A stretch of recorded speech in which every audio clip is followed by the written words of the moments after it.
పల్లెటూర్లకు వెళ్ళినప్పుడు అంటూ ఉంటారు, సార్ ఈ నేల ఎటువంటిదో తెలుసా, సంవత్సరానికి 3 పంటలు ఇస్తుంది. ఇంకా కొన్ని ఊర్లకు పోతుంటే ఇంత ఉంది సార్, 1 పంట రావడం కూడా. ఇది భూమే. వీడు క్రైస్తవుడే, వాడు క్రైస్తవుడే. వీడికి అదే విత్తనమే పడుతుంది, వానికి అదే విత్తనం. మరి ఏంటి తేడా? నీ ఆలోచనలు తేడా, నీ నమ్మక విధానాలు తేడా. అర్థమవుతుందా?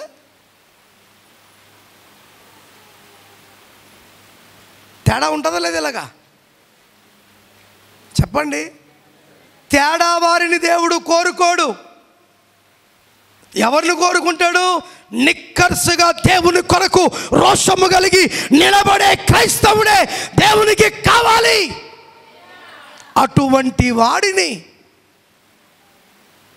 9 ఆత్మ ఫలములతో దేవుడు నింపడానికి సిద్ధపడుతున్నాడు. హల్లెలూయా. ఎన్ని సంవత్సరాలైంది దేవుడు నమ్ముకొని? 20 సంవత్సరాలు. ప్రేమ అనే విత్తనం ఉందా? నచ్చితే ప్రేమిస్తావు, నచ్చకపోతే ద్వేషిస్తావు. ఇదేనా దేవుడు నీకు చెప్పింది? ఇదేనా దేవుడు నీకు నేర్పుతుంది? చెల్లుమని కొట్టింది ఒకరు, తన మోము పైన ఊసిల్ది మరి ఒకరు, నాట్యమాడిన నడివీధి నోరు తెరువలేదా ప్రేమ, బదులు పలుకలేదా ప్రేమ. ఆమేన్. ఏంటంట? అది ప్రేమ. మొన్నటి నుంచి స్టార్ట్ అయినాయి. ఏంటి? శ్రమ దినాలు. ఏంటి చెయ్యొచ్చా? ఈ 40 రోజులు పెట్టే నిష్ఠ 365 రోజులు కనుక నువ్వు పెట్టగలిగితే నీ జీవితమే ప్రజలకు రక్షణలోకి నడిపించే ఒక అద్భుతమైన సులువుగా మార్చబడుతుంది. దేవునికి స్తోత్రం. యాలమెరి మరి ఎందుకు పెట్టారు ఈ పద్ధతి అంటే, కనీసం ఇట్టన్న ప్రభు దగ్గరకు వస్తారని పెట్టిన పద్ధతి. నేనంట 365 రోజులు నీవు దేవుని కొరకు ధ్యానము చేయగలిగితే ఆ క్రీస్తు జయించిన సిలువనే నిన్నుగా మార్చుకుని అనేక మందిని దేవుని దగ్గరకు నడిపించగలుగుతాడు దేవుడు. దేవునికి స్తోత్రం. హల్లెలూయా. అమ్మలారా, అయ్యలారా, నా కొరకు ఏడవద్దు. చెప్పండి. నా కొరకు, నీ కొరకు. ఈ 40 రోజులు మందు బంధు, ఈ 40 రోజులు తిండి బంధు, ఈ 40 రోజులు ఎన్నెన్నో చేస్తారు. 41వ రోజుకు చూడండి ఏం చేస్తారు? గీత విజృంభిస్తారు అన్నిట్ల మీదకి. ఇట్లాంటి భక్తి దేవుడు కోరుకోవట్లే. దేవునికి భక్తి చేయగలిగితే 365 రోజులు నువ్వు భక్తి చేస్తూనే ఉండాలి. చెప్పరా హల్లెలూయా. ఎందుకు చేతులు ఎత్తమంటాను తెలుసా? ఇది బలవంతం కాదు. చేతులు ఎందుకు ఎత్తాలంటే నీ మాటకు నేను లోబడుతున్నానయ్యా అని చెప్పడానికి అంతే. ఎందుకు హల్లెలూయా అంటే ఇటువంటి మాట నాకు ఇచ్చినందుకు నీకు వందనాలు అని చెప్పడమే హల్లెలూయా.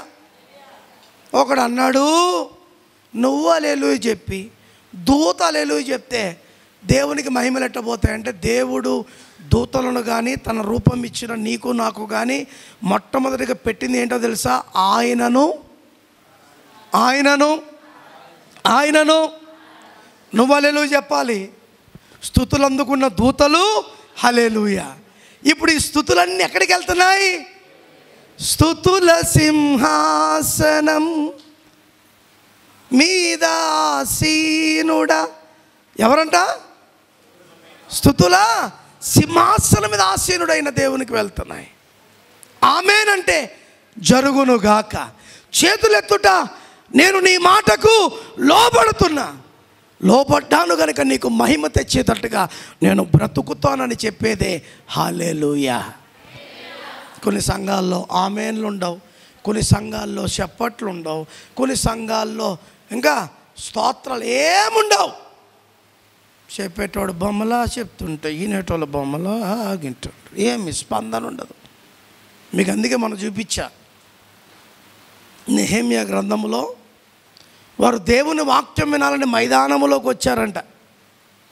మైదానములోకి వచ్చి దేవుని దాసుడు దేవుని వాక్యాన్ని చదువుతుంటే నిలబడి వాక్యం అయ్యేంత వరకు కూర్చోకుండా ఆమేన్, స్తోత్రం, ఇది జరుగునుగాక, ఇది కలుగునుగాక అని దేవునిని మహిమపరుస్తూ ఉన్నారు. దేవునికి స్తోత్రం. యేసుప్రభు దగ్గరికి వచ్చి పరిసయ్యులు కొంతమంది వచ్చినప్పుడు వారు ఏమంటున్నారు తెలుసా? మీ వాళ్ళు చాలా ఎక్కువ చేస్తున్నారు. ఏంటి? మీ వాళ్ళు చాలా, ఏందా కేకలు, ఏందా చెప్పట్లు, ఏంది గొడవ, నువ్వు చెప్తావా చెప్పవా అని అడుగుతున్నారంట. అప్పుడు యేసయ్య అన్నాడు, రే వీరి చెప్పట్లాతే మీరు ఆపగలుగుతారు, కానీ రాళ్ళు చెప్పట్లు కొట్టడానికి సిద్ధపడుతున్నాయి. హల్లెలూయా, హల్లెలూయా.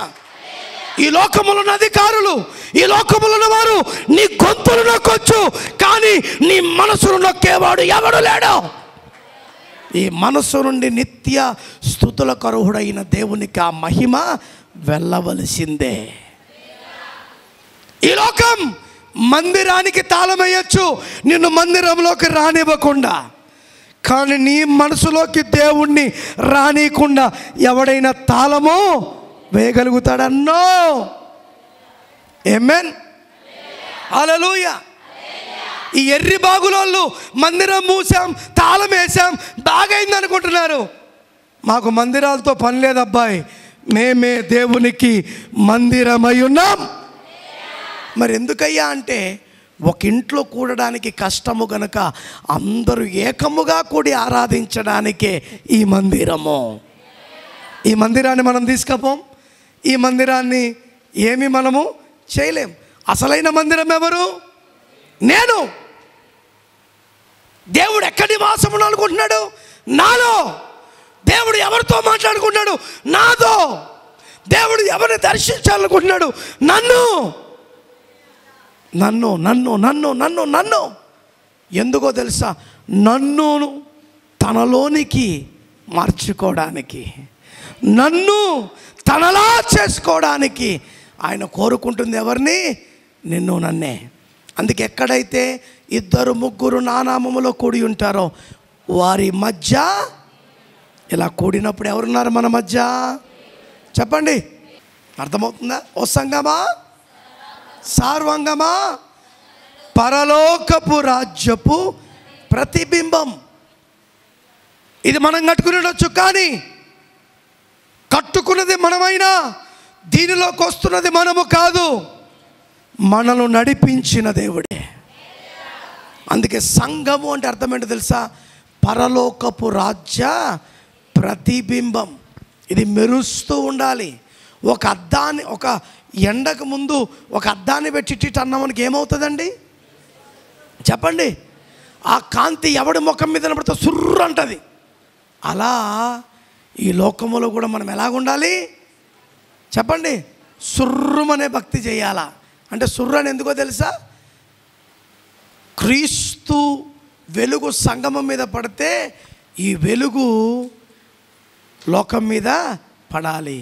లోకాన్ని పీడిస్తున్న అంధకార శక్తులను జయించే కృపను మనం పొందుకోగలుగుతాం. ఎప్పుడు? పరలోకపు రాజ్యపు ప్రతిబింబముగా సంఘం. కానీ చాలా సంఘాలు లోకముతో మమేకమైపోయాయి, లోకముతో ఉన్నాయి. ఇక్కడ లోకమే, బయట లోకమే, ఇక్కడ బూతులే, బయట బూతులే, ఇక్కడ కొట్లాట్లే, బయట కొట్లాట్లే, ఇక్కడ రాజకీయాలే, బయట. ఉందా ప్రత్యేకత? ఉందా ప్రత్యేకత? చెప్పండి. నన్ను చాలామంది అడుగుతారు, మీ సంఘ పెద్దలు ఎలా ఉన్నారంటారు నన్ను. ఏంటి ఎంతమంది సంఘ పెద్దలు? నేను 100 మంది అన్నా. ఏంటి ఏమన్నా? సంఘ పెద్దలు ఎంతమంది సార్ అని అడిగాడు ఒక పాస్టర్. 100 మంది అన్నా. ఇటు తల గీక్కుంటున్నాడు. సార్ నేను అడిగిన దానికి నువ్వు సమాధానం కరెక్ట్గా చెప్పట్లే అంటున్నాడు. లేదయ్యా నువ్వు అడిగావు, ఏమడిగావు చెప్పండి. సంఘ పెద్దలు ఎంతమంది? నేను 100 మంది. పిచ్చెక్కేసింది. నేనన్నా మా సంఘములో పెద్దలు ఎవరు లేరు, అందరం పెద్దలమే. అవునా? అసలు పెద్ద ఎవరు? మేము పాటించవలసింది ఎవరి మాట? మరి పల్లెటూరులో సంఘాలు ఉంటాయి కదా, పాట్రో అంటే ఆమేన్ ప్రార్థన చేసుకున్నాం కళ్ళు మూసుకోండి అంటాడు పాస్టర్. ఉన్నాయా లేవిటాండి సంఘాలు? ఏంటి ఇదిగో పావు గంట కంటే ఎక్కువ చెప్పకూడదు వాక్యం అని అంటే ఇడిగా 10 నిమిషాలను ముగిచ్చేస్తాడు. ఎందుకు? ఎవరికి భయపడుతున్నావు చెప్పండి. ఈడేమో బీడీలు తాగుతాడు బయట, ఈడేమో శనివారం వరకు కుప్పకూలుతూ ఉంటాడు తాగేసి, ఆదివారం మాత్రం తలారా స్నానం చేయించి తెల్ల దుస్తులు, ఇంక ఒకటి తగలట్టాయి మనకేంటి, పంచె లేదంటే ప్యాంటు, తెల్ల షర్ట్ అంగి వేసి ఏమేసి వేసి వచ్చి కూర్చుంటాడు. వచ్చి కూర్చున్నాడు వాక్యం వింటాడంటే చెప్పండి. పడుకోవడమే, ఆడ పడుకోవడమే, ఈడ. అసలు దేవునికి ఎవరైనా పెద్దలు ఉన్నారా చెప్పండి? సంఘానికి పెద్ద ఎవరు? అసలు సంఘము నాది అని ఎప్పుడు అనకూడదు. ఈ సంఘం ఎవరిచ్చారు? క్రీస్తు ఇచ్చారు. కనుక సంఘానికి అధిపతి ఎవరంటే చెప్పండి, చెప్పండి. దేవుడే. దేవునికి స్తోత్రం. ఆయనే. ఆయన లేకపోతే సంఘమే నేనే కట్టినానండి, నా సంఘం అండి కాదు, ప్రభు ఇచ్చిన సంఘం అండి. ఆ సంఘాన్ని కాయడానికి కృపను ఇచ్చాడండి. ఆ సంఘములో మేమందరము నాటపడ్డానికి కృపను ఇచ్చాడండి. ఇప్పుడు ఇక్కడ ఎక్కడన్నా అతిశయించడానికి ఏదైనా మాట ఉందా చెప్పండి? అతిశయ మాట ఎప్పుడు? నేను సంఘ పెద్దని. అబ్బో వచ్చా, ఏమొచ్చింది? నేను స్త్రీల సమాజానికి ప్రెసిడెంట్. ఏమొచ్చా? ఏమొచ్చా? గర్వం. గర్వం, గర్వము. ఇప్పుడు పల్లెటూరులో అదే.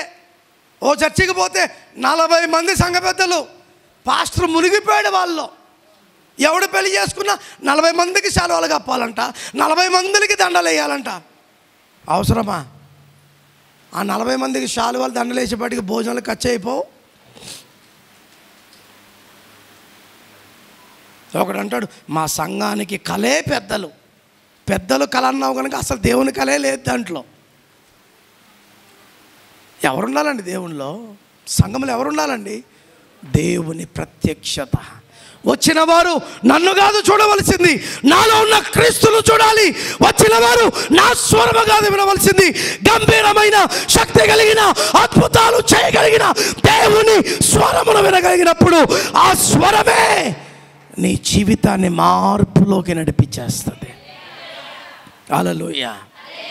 అందుకే భక్తుడు నన్ను పిలచిన నీ స్వరమే కనుగొంటిని నా యేసయ్యా, నాలో నిలచిన ఆ రూపమే నన్ను జీవింప చేసెనయ్యా యేసయ్యా నా యేసయ్యా. ఎవరి స్వరం వినాలి? ఎవరి స్వరం? నన్ను పిలిచెను నీ స్వరమే కనుగొంటిని నా యేసయ్యా.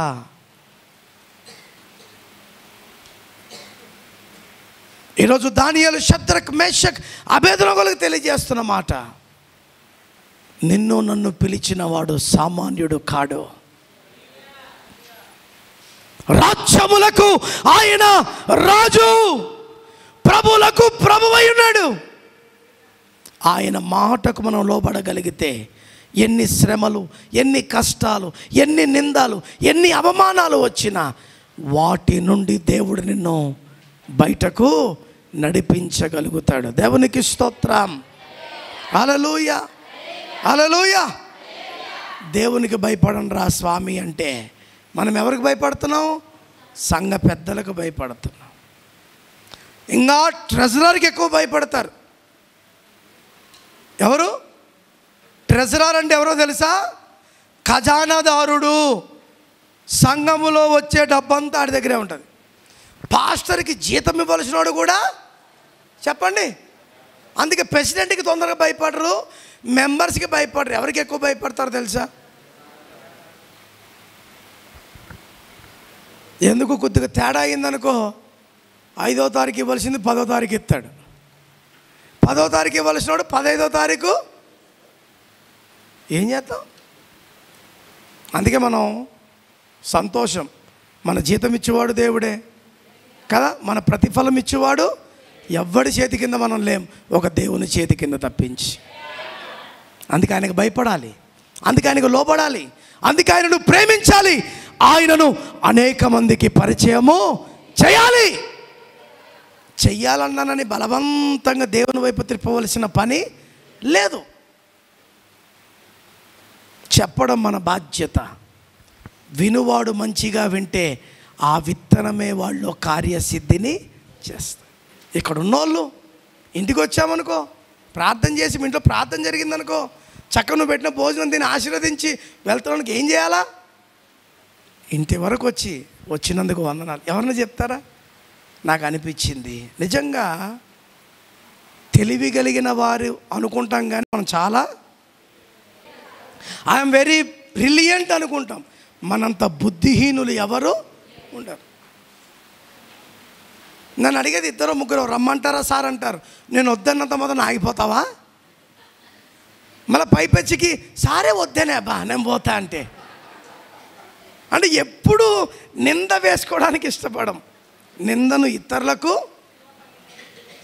మనం వేయడానికి ఇష్టపడితే దేవుడు ఆ నిందను పొందుకోవడానికి ఇష్టపడ్డాడు. అదే నాకు క్రీస్తుకు తేడా. మనం ఏం చేసాం? నింద వేయడానికి ఇష్టపడుతున్నాం. దేవుడు నిందను భరించడానికి, నిందను పొందుకోవడానికి సిద్ధపడి నీకు నాకు స్వాతంత్రము కలిగిన జీవితాన్ని ఇచ్చాడు. దేవునికి స్తోత్రం. హల్లెలూయా, హల్లెలూయా. ఇంకా ఫస్ట్ ప్రశ్నలోనే ఉన్నాం, ఇంకా అవ్వలేదు. మరి దేవుని చిత్తమతో వచ్చేవారు నేర్చుకుందాం. ప్రశ్న ఏంటి? షద్రక్, మేషక్, అబేద్నెగోల్లో ఉన్న ప్రత్యేకత ఏంటి? ఈరోజు ఒకటే ప్రశ్న, ఏంటి? తండ్రిగా నీ ప్రత్యేకత, భర్తగా నీ ప్రత్యేకత ఏంటి? ఇంటి ఇల్లాలుగా నీ ప్రత్యేకత ఏంటి? నీ తల్లిదండ్రుల కడుపున పుట్టిన పిల్లలుగా మీ ప్రత్యేకత ఏంటి?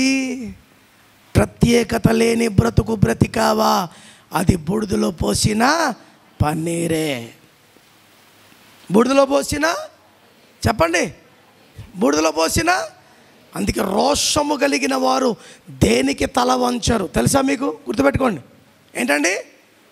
రోషము కలిగిన వారు దేనికి తల వంచరు. ఎందుకు? దేవుని కొరకు. మనకి ఇట్లాంటి రోషాలు కాదు. ఫాయపా నేను తినను ఫా, ఇట్లాంటి రోషం. ఇంకో పూటకి ఆకలేసి వచ్చి తింటాను నోరు మూసుకొని. వీడు ఇక్కడ తినకపోయినా బయట ఎక్కడ దుడ్లు ఉంటాయి కనుక పోయి ఇది పిచ్చిదేమనుకుంటుంది, మా ఆయన తినలేడు, తెల్లె పక్కకేసినాడు, ఈడ తల్లి ఒక పక్కకేసాడు, 4 తల్లెలు పొట్టలు వేసుకున్నాడు ఆడికెళ్ళి. నీకు తెలిసేటి ఇట్లాంటి రోషాలు. ఇంకా రోషాడు, చచ్చినా నీ గుమ్మము నేను తొక్కను, నా గుమ్మము నువ్వు. చెప్పండి, చెప్పండి, మాట్లాడరా. నిన్న మొన్న ఒక ఇంటర్వ్యూ చూస్తూ ఉన్నా. రేమాన్స్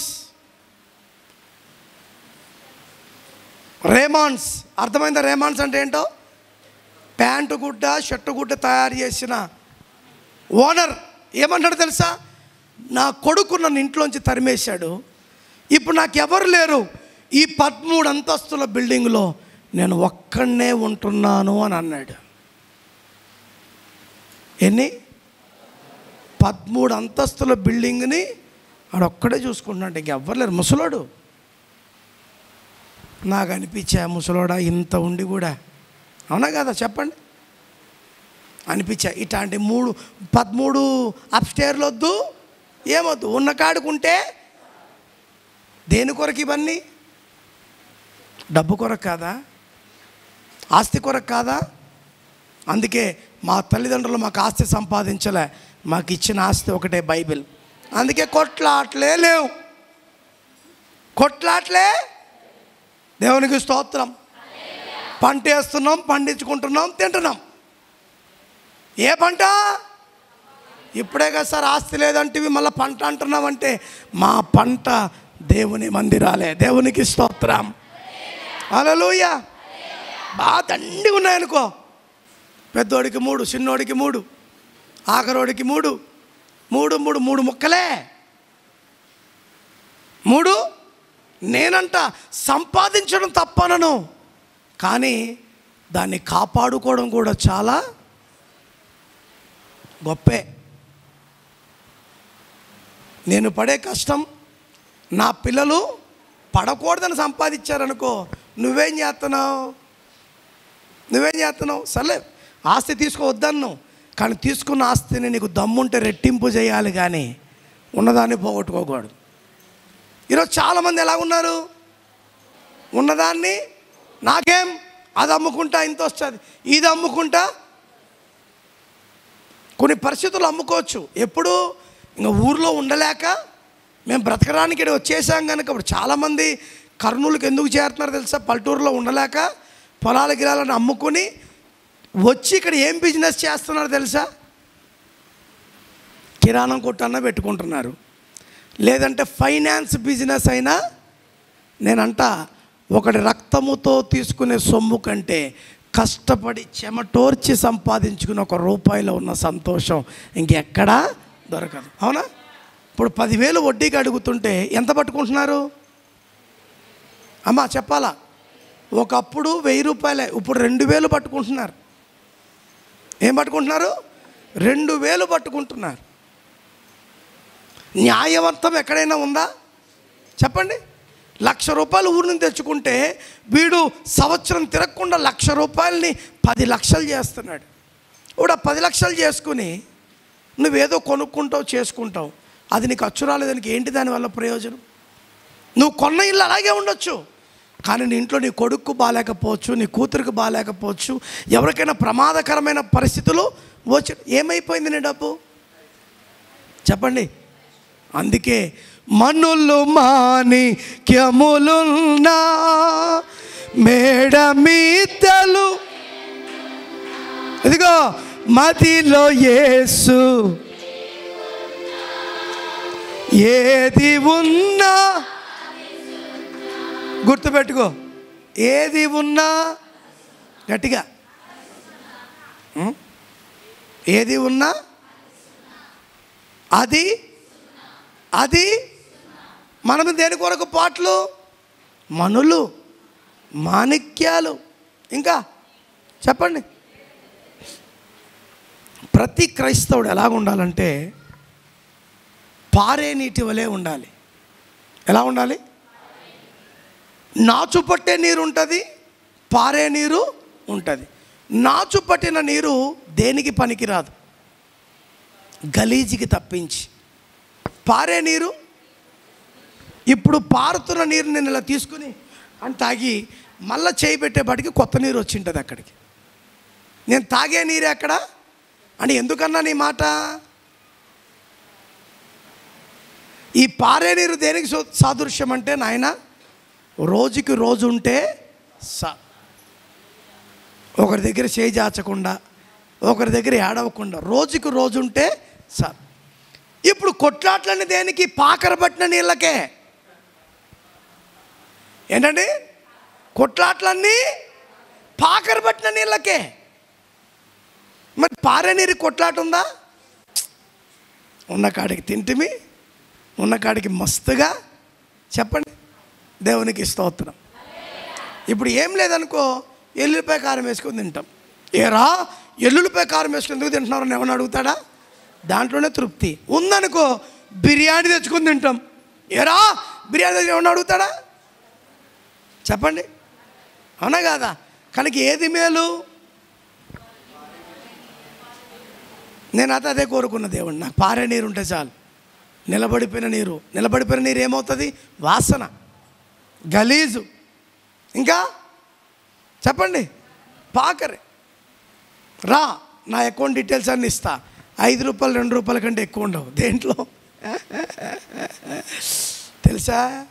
కానీ మరి నేను రోడ్డు మీద నడుచుకుంటూ పోతే ఏం తక్కువ ఏంటి అంటారా లేదా? నన్నేంటి ఎవరినైనా అంటారు. ఇప్పుడు ఒక కద్దరు షర్ట్ వేసుకుంటే తిరుగుతుంటే ఎవరు పట్టుకుంటారప్ప ఆయన్ని? దండిగా ఉన్నాయి. నేనంట దండిగానే ఉన్నాయి. ఏంటో తెలుసా? 66 పుస్తకాలలో ఉన్న గొప్ప దేవుని ఆజ్ఞలు, గొప్ప దేవుడు నాకు ఇచ్చిన ఆ యొక్క ప్రమాణాలు నా కొరకు ఉన్నాయి. ఈ ఉన్నంత వరకు నేను దేనికి భయపడవలసిన పని? ఉంటాయి కష్టాలు, ఉంటాయి శ్రమలు, ఉంటాయి నిందలు. వాటన్నిటిని జయించగలిగిన శక్తిని కూడా దేవుడే మనకు అనుగ్రహిస్తాడు.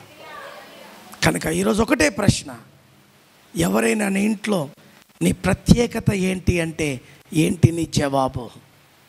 షద్రక్ మేషక్ అబేద్నెగోలు చెప్తున్నారు వారి ప్రత్యేకత.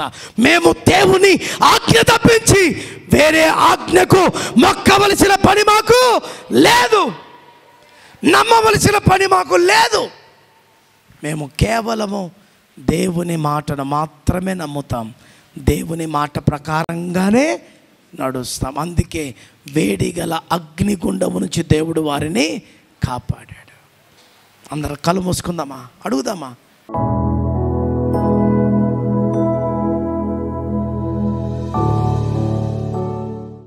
అయ్యా ఒక్కసారి నన్ను జ్ఞాపకం చేసుకో. బానిసగా తేబడిన షద్రక్ మేషక్ అబేద్నెగోల జీవితాల్లో నువ్వు కార్యములు చేశావు నాయన. తండ్రి, మేము కూడా అట్టి రోషముగా నీ కొరకు బ్రతికే కృప ఇచ్చే.